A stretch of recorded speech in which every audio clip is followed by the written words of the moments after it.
സദ്യവട്ടങ്ങളിൽ മാത്രമല്ല നിത്യജീവിതത്തിലും മുഖ്യ സ്ഥാനമാണ് ചേനയ്ക്കുള്ളത്. മറ്റ് കിഴങ്ങുകളെ അപേക്ഷിച്ച് ദഹന വ്യവസ്ഥയുമായി ഏറെ ഇണങ്ങി നിൽക്കുന്നതിനാൽ വലിയ സ്വീകാര്യത ചേനയ്ക്കുണ്ട്. എരിശ്ശേരി, കാളൻ, തോരൻ, മുളകൂശ്യം, അവിയൽ, അച്ചാറ്, മെഴുക്കുവരട്ടി, പായസം, പുഴുക്ക് എന്നിങ്ങനെ ചേന കൊണ്ടുള്ള സ്വാദിഷ്ടമായ വിഭവങ്ങൾ നിരവധിയാണ്. ഇതിനു പുറമെ വറുത്തോ കനലിൽ ചുട്ടോ പുഴുങ്ങിയൊക്കെ നമുക്ക് കഴിക്കുകയുമാവാം. ചില രോഗങ്ങളുടെ കാര്യത്തിൽ ഔഷധങ്ങളോടൊപ്പം ഭക്ഷണത്തിൽ ചേന ഉൾപ്പെടുത്തുന്നത് അതിവേഗം രോഗശമനം നൽകാറുണ്ട്. ദഹനശക്തി ഇല്ലാത്തവരും അർശസ് രോഗികളും ചേനക്കറിയോടൊപ്പം മോര് കൂട്ടി ഊണ് കഴിക്കുന്നത് നല്ല ഫലം തരും. ചേനയിലയോ ചേനയോ കറിയാക്കി കഴിക്കുന്നത് പ്രതിരോധശേഷിക്കും ഗുണകരമാണ്. കുടലിന്റെ സുഗമമായ ചലനത്തിനും ശോധനയ്ക്കും ചേന ഫലപ്രദമാണ്.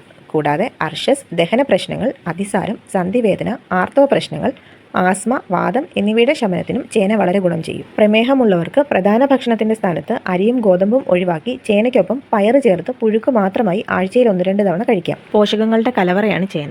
നാരുകൾക്ക് പുറമെ potassium, magnesium, calcium, selenium, zinc, copper, ഇരുമ്പ്, phosphorus, vitamin A, vitamin B, protein, beta sitosterol, betulinic acid, stigmasterol, lupeol, ഫ്ലേവനോയിഡുകൾ ഇവയും ചേനയിലെ ഘടകങ്ങളിൽ ചിലതാണ്. സൂരണാദിഘൃതം, സൂരണാദി ലേഹം ഇവ ചേന ഘടകങ്ങളായ ഔഷധങ്ങളിൽ പെടുന്നു. Vitamin C, vitamin B6, potassium തുടങ്ങിയ പോഷകങ്ങൾ ഉള്ളതുകൊണ്ട് തന്നെ ഉയർന്ന രക്തസമ്മർദ്ദം കുറയ്ക്കാനും ഹൃദ്രോഗം ചെറുക്കാനും ചേന ഉത്തമമാണ്. ഓർമ്മശക്തി വർദ്ധിപ്പിക്കാനും ചേന ഗുണം ചെയ്യും. കൂടാതെ ആർത്തവ വിരാമത്തെ തുടർന്നുണ്ടാകുന്ന അസ്വസ്ഥതകൾ കുറയ്ക്കാനും ചേന കഴിക്കാം. ചേനയിൽ നാരുകൾ കൂടുതൽ അടങ്ങിയിട്ടുണ്ട്. അതിനാൽ തന്നെ ദഹനത്തെ സഹായിക്കുകയും മലബന്ധം കുറയ്ക്കാനും ചേനയ്ക്ക് കഴിയും.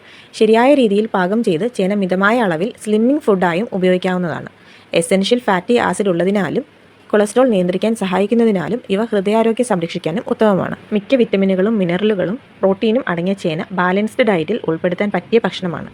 ചേനയിലെ ആൻറ്റി ഓക്സിഡൻറ്റുകൾക്ക് ആൻറ്റിജൻ പ്രോപ്പർട്ടി ഉള്ളതായും പറയപ്പെടുന്നു. ഗ്ലൈസമിക് ഇൻഡെക്സ് കുറഞ്ഞ ചേന പ്രമേഹ രോഗികളുടെ ഭക്ഷണത്തിലും ഉൾപ്പെടുത്താം. ഇവിടെയും പാചകരീതിയും അളവും പ്രാധാന്യം അർഹിക്കുന്ന ഒന്നാണ്. ചേന പാചകം ചെയ്യുമ്പോൾ തേങ്ങ, തേങ്ങാപ്പാൽ ഇവ അമിതമായി ഉപയോഗിക്കുന്നതും വറുക്കുന്നതും എണ്ണയുടെ കൂടുതലായ ഉപയോഗവും ചേനയുടെ ഗുണഗണങ്ങളെ ദോഷമായി ബാധിക്കുന്നു. അമിതമായ ചേനയുടെ ഉപയോഗം കൂടുതൽ ഊർജ്ജം ഉള്ളിൽ ചെല്ലാനും അതുവഴി ഇവയുടെ ഗുണങ്ങളെ വിപരീത ദിശയിലാക്കാനും കാരണമാകും. അതുകൊണ്ട് തന്നെ നമ്മുടെ ശരീരത്തെയും നമ്മുടെ ആരോഗ്യത്തിനെയും നല്ല രീതിയിൽ സഹായിക്കുന്ന ഈ ചേനയെ ശരിയായ അളവിൽ ശരിയായ രീതിയിൽ പാകം ചെയ്ത് നമുക്ക് ഉപയോഗിക്കാം.